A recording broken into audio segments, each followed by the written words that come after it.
Ang balita.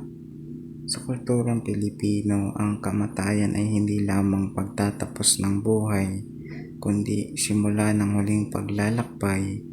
Kasama ng lungkot ay ang pagsisimula ng mga ritual ng libing bilang paggalang at pagmamahal sa mga yumao.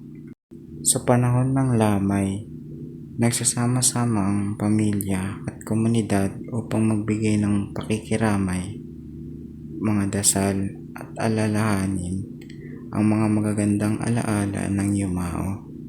Ipinapakita nito ang pagkakaisa at suporta sa naiwang pamilya. Maraming iba't ibang tradisyon ang mga Pilipino sa panahon ng libing. Ang ilan ay nakabatay sa pananampalataya tulad ng pagdadasal ng rosaryo. Mayroon ding mga pamahiin na sinusunod ng ilan bilang bahagi ng nakagihas ng kultura. Mahalagang maunawaan ang mga pagkakaiba ng mga ito.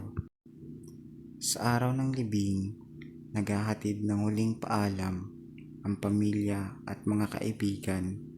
Ito ay sandali ng pag-asa at panalangin na ipinagkatiwala ang yumao sa awa ng Diyos. Ang ritual ng libing ay hindi lamang tradisyon.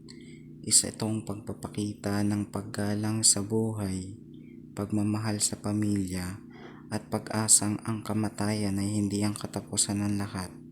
Sa bawat huling paalam, may panalangin para sa kapayapaan at pag-asa.